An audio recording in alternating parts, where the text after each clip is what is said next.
আওয়ামী লীগকে বাদ দিয়ে নির্বাচনটা আমি ব্যক্তিগতভাবে পছন্দ করি না, আমিও চাই না। আমি মনে করি যে আওয়ামী লীগ এই নির্বাচনে থাকা উচিত ছিল, এটা আমি পার্সোনালি মনে করি। আমি যদি 5ই আগস্টের পর থেকে আজকে পর্যন্ত তার বক্তব্য মিলাই, তার সাথে চট করে আমি এটা মিলাইতে পারি না।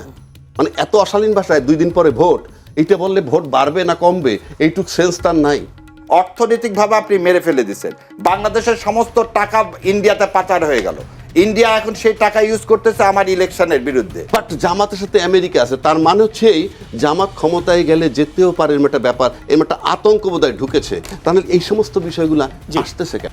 এই জন্য অনেক কিছু আসে যায়, যে এই জন্য যারা ভোটার না তারা রাস্তায় নেমেছে। রাজ্জাকি ভাই বললেন যারা রাস্তায় নেমেছে তারা কি ভোটার? এইটুক সেন্স তার নাই, বাড়বে না কমবে। 1, 2, আপনি মাঠে যারা নামলো, হ্যাঁ, তারা কি জামাতের ভোটার? আদৌ জামাতের ভোটার? আমরা তো দেখছি মাঠে কারা নামছে প্রতিবাদে। হ্যাঁ, তারা কি মাত্র জামাতের ভোটার? কোশ্চিনকালে তারা ভোট দিবে না, শুধু এমনি জামাতকে অপোজ করবে। আপনি যদি জামাতের ভোটাররা মাঠে নেমে বলে আমি জামাত করতাম, আফটার দ্যাট স্টেটমেন্ট আমি জামাতকে রিজেক্ট করছি, কথার কথা বলছি আমি। যারা নামছে মাঠে ফর গডসে, তারা কেউ জামাতের ভোট দেয় না, দিবেও না, আমিও দিব না জামাতকে ভোট। আমি তো টিভিতে বলছি। তাহলে যারা বলতেছে জামাতের বিরুদ্ধে, বলুক, তার রাইটও আছে বলার, কিন্তু তারা তো ভোটার না। এটা কোনো ইম্প্যাক্ট হবে কিনা আমি জানি না। কেন আমি বলি, এর ভিতরে এমন কথাও আছে, এই সব কিন্তু ফেসবুক বেসড। এই মিছিল টিছিল, ছাত্রদল মিছিল করছে, মিটিং করছে, রাইট আছে, আপনি করতেই পারেন। পাশাপাশি কিন্তু আমি আপনার কাছে আবার আসি। না, পাশাপাশি কিন্তু মাঠে শিবিরও নামছে, শিবির নামছে তার সাথে। কিন্তু প্রশ্ন হচ্ছে এই, আর একটা কথা বলছে যে সেন্ট মার্টিনও ইস্যু আনছে, যে জামাতের সাথে আতাত হয়ে গেছে। কিন্তু এখানে মেসেজ কোনটা যায় জানেন? সেন্ট মার্টিন ইস্যুটা আমার কাছে ইম্পর্টেন্ট না, বাট জামাতের সাথে আমেরিকা আছে, তার মানে হচ্ছে এই জামাত ক্ষমতায় গেলে যেতেও পারে, এরকম একটা ব্যাপার, এরকম একটা আতঙ্ক বোধহয় ঢুকেছে। তাহলে এই সমস্ত বিষয়গুলো আসতেছে কেন? যদি বিএনপি আর জামাত একসাথে থাকতো, আওয়ামী লীগ থাকলে, তখন কিন্তু খুব স্বাভাবিক হতো, এবং তখন আর এই নারী প্রসঙ্গও আসতো না, এত ঔদ্ধত্যের সঙ্গে গালিগালাজের প্রসঙ্গও আসতো না, ঠোঁট ছিঁড়ে ফেলবো, জিভ ছিঁড়ে ফেলবো ইত্যাদি আসতো না। তো ঠোঁট জিভ ছিঁড়া হচ্ছে কখন? রাজ্জাকি ভাই যখন বললেন জামাত বানাইলেই কি না বানাইলেই কি, কারণ এটা তো ভোটের ব্যাপার ইত্যাদি, বানাইলেই কি বা না বানাইলেই কি, অনেক কিছুই কি, কারণ এটা হচ্ছে সাম্প্রদায়িক রাজনীতি, ধর্মভিত্তিক রাজনীতি একটা দেশকে পেছনের দিকে নিয়ে যায়।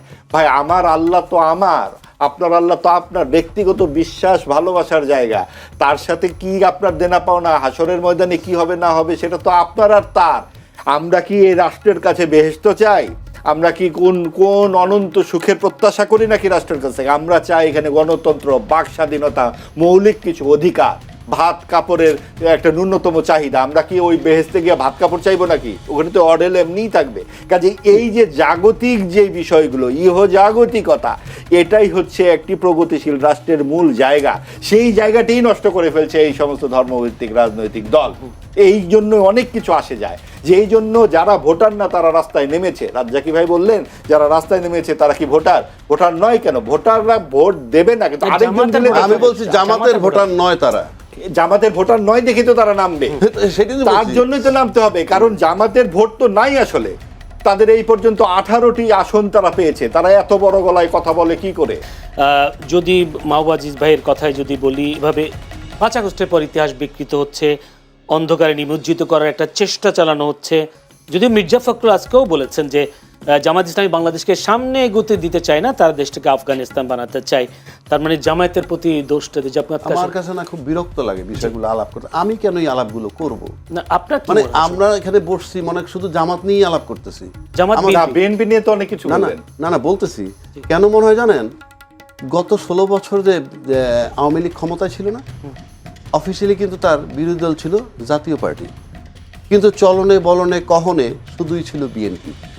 অর্থাৎ বিএনপির 16টা বছর আওয়ামী লীগই টিকায় রাখছে আলোচনা করে, জাতীয় পার্টি কিন্তু টিকে নাই, জাতীয় পার্টি কিন্তু বিরোধী দল। আমার কাছে আজকেও মনে হইতেছে যে আমরাই বোধহয় খালি জামাতকে টিকায় রাখতেছি, মানে এই জামাত নিয়ে আলাপ করতে। কন্যার সাথে দেখা নাই বিয়ার শুক্রবার, উনি ধাপে ধাপে করবেন, এখন তো নির্বাচন হয় নাই, জীবনে এখন পর্যন্ত ক্ষমতায় আসে নাই, আসলে কি জগৎ মেনে নিবে? প্রশ্নই ওঠে না। যদি না মেনে নেয়, আমরা আননেসেসারি টাইমটা নষ্ট করতেছি। কেন করতেছি বললাম কথাটা, বাংলাদেশের মুক্তিযুদ্ধের পক্ষের শক্তি হিসাবে কিন্তু সবচেয়ে বেশি সুপরিচিত আওয়ামী লীগ, এবং এইটার ধারক বাহক তারা যেভাবে ব্যবহার করছে। কিন্তু আমরা দেখছি 2001 সালে যখন নির্বাচন হইল, তখন 96 শেষ থেকে 2001 তার কেয়ারটেকার অধীনে নির্বাচন হচ্ছে, তখন কিন্তু একটা জোট হয়েছিল। জোটটা কি? বিএনপি আর জামাত মিলে একটা জোট, যেখানে তারা 18টা সিট পেয়েছে, মন্ত্রী হয়েছিল। এই যে বিএনপি এবং জামাত কে? স্বাধীনতার বিপক্ষ শক্তি, রাজাকার, ইত্যাদি ইত্যাদি। তার সাথে যারা জোট করলো, জোট করে পরাজিত করলো কাকে? মুক্তিযুদ্ধের পক্ষের শক্তিকে। এটা কি ইতিহাস? এটা কি? আপনি মুক্তিযুদ্ধের পক্ষের শক্তিকে তাড়িয়ে দিচ্ছি আমরা, রাজাকারের সাথে জোট গঠন করে মুক্তিযুদ্ধ, এটা একটা ন্যারেটিভ বয়ান মাত্র, আর কিচ্ছু না। ক্ষমতায় যাওয়া, তাহলে মুক্তিযুদ্ধের চেতনার শক্তি যে তার বিরুদ্ধে যখন রাজাকারকে নিয়ে জোট করে, সেইটা এই দেশে আমরা ছিলাম না? কি কথা হইছে? কিছুই হয় নাই। তো দিস ইজ দ্য সিনারিও। আপনি খালি বললে তো হবে না, আপনি বরং আমরা 53 বছর যাবৎ যুদ্ধের চেতনা লালন করতেছি। মুক্তিযুদ্ধের ইতিহাস তার বাপের ক্ষমতা আছে এটা বাদ দেয়। আপনি যদি সম্পূর্ণ রাষ্ট্র বিরোধী একটা লোকেরও বলেন যে ভাই তুমি মুক্তিযুদ্ধের ইতিহাসটা লেখো বাংলাদেশের, তার কি ক্ষমতা আছে 71কে বাদ দেওয়া? এটা কোন ধরনের নেগেটিভ যে আমরা মুক্তিযুদ্ধ থেকে বাদ দিয়ে দিচ্ছি? তার ধারাবাহিকতায় 24-এর আন্দোলন হয়েছে। 24-এর আন্দোলন হয়েছে। এই 24-এর আন্দোলন যেদিন হয়েছে, তখন সেদিন কি করছে? যারা ফ্যাসিজমের বিরুদ্ধে লড়াই করছে।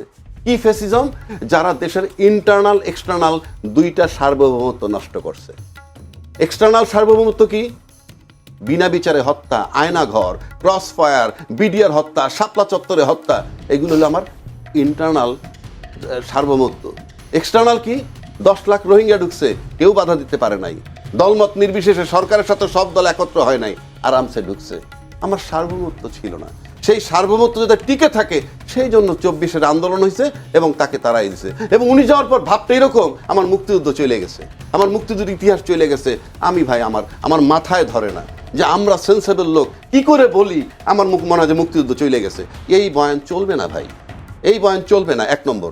2 নম্বর, 71 সালের চেতনা যদি আজকে 53-55 বছর যাবত লালন করতে পারি, নিশ্চিত থাকেন আপনি এই মাত্র 1.5 বছর আগের ঘটনা জুলাই চেতনা, এটা কি মাত্র আর 15 দিন ধারণ করবে না? ওটা যদি 53 বছর ধারণ করতে পারে, 54 বছর, এটা তো 54 মাস ধারণ করলেই এনাফ।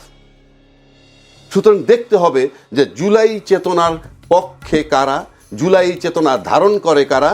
এটা উনি, আমি, আপনি শুধু মুখে বললে হবে না, ভোটারকে ফিল করতে হবে। যেহেতু ইলেকশনের বাজার আনছেন, দৌড়ে কে আগে? এই দৌড়ে ভোটাররা যাকে বিশ্বাস করবে জুলাই চেতনা ধারণ করে, সুতরাং ভোটার এসে ভোট এবার সেদিকে যাবে। Subject to condition. জি, জুলাই চেতনাধারী যারা, তারা তো যখন জামাতের সাথে অ্যাড হলো, তাদের অনেকে জুলাই চেতনাধারী, অনেকে তো বের হয়ে গেছে। রাজাকি ভাইয়ের মতে জুলাই চেতনা মানে জুলাই যোদ্ধা যারা বলবে, জুলাই চেতনা, যাক মুক্তিযুদ্ধের চেতনা, জুলাই চেতনা, এরা যুক্ত যখন এটা জামাতের সাথে হয়েছে, তখন অনেকেই তাদের থেকে বের হয়ে গেছে। তারা বলছে রাজাকারের সাথে যুক্ত হওয়ার কারণে অনেকে বের হয়ে, যদি বলি নাম ধরে বলতে তাসনিম যারা, এরকম ডাক্তার আরেকজন আছেন কি জন, অনেকে বের হয়ে গেছে। তো জুলাই যোদ্ধারা তাহলে তো এই পক্ষে নেই। আপনি যখন প্রশ্ন করেন যে যারা বের হয়ে গেল কেন, এর উত্তর আমি দিতে পারবো না? আপনি বলছেন ওরা দিবে। আমি দিতে পারবো? আমি পারবো না। তারপরে আমি ধরে নিই, আমি এটা হাইপোথিসিস, যেহেতু আমি অ্যাবসলিউট টার্মে বলতে পারবো না সে কেন গেছে। এক হতে পারে, আমার কাছে যেটা মনে হয়, জুলাই চেতনা যারা ধারণ করে এই ছেলেপেলেগুলো, মানে আমি ছেলেপেলেগুলো সিম্বলিক, কিন্তু দলমত নির্বিশেষে আমরা সবাই ছিলাম, আমরা বলি, আমরা দাবি করি। কিন্তু জুলাই চেতনা অ্যাকচুয়ালি জুলাইয়ের আন্দোলনের, মানে আন্দোলনটার নায়ক কারা বা কারা করছে, ক্রেডিটটা কাদের, সেটা কে বলতে পারবে জানেন? হ্যাঁ, একমাত্র শেখ হাসিনা। কারণ তাকে তাড়ানো হয়েছে, সুতরাং সে জানে যে কারা তাকে তাড়াইছে। আমি আপনি মুখে বলে বক্তব্য কোন স্পষ্ট হয়েছে, তার বক্তব্য তো নাই আমার কাছে। আপনি যেমন ভিকটিম, আপনার হাতটা কেটে ফেলছে একটা কোপ দিয়ে, 5টা আসামি দাঁড়ানো আছে, আপনাকে যদি বলা হয় 5 জনের মধ্যে আসামি আছে, জি আছে, কে দিছে? অমুকে কোপ দিছে। তো আপনি যেটা বলবেন, তো তারাইছে হাসিনাকে, শেখ হাসিনাকে, সেটা সবচেয়ে ভালো বলতে পারবে শেখ হাসিনা। যেমন চাঁদাবাজি নিয়ে কথা হচ্ছে, আমি কি বলতে পারবো যে কে চাঁদাবাজি করে?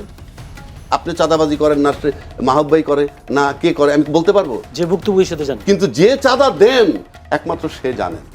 সুতরাং আপনি যে চাঁদাবাজি করে যে যে দেয় চাঁদা সে জানে। আপনি নিশ্চিত থাকেন বাংলাদেশে 70-80 লক্ষ স্পট থেকে চাঁদা তোলা হয় এবং তাতে অন্তত 1-1.5 কোটি লোক ইনভলভ আছে ওই জায়গাগুলায়। এই 1-1.5 কোটি লোকের কাছ থেকে যারা চাঁদা নেয়, হ্যাঁ, তারা ভোট দিবে না।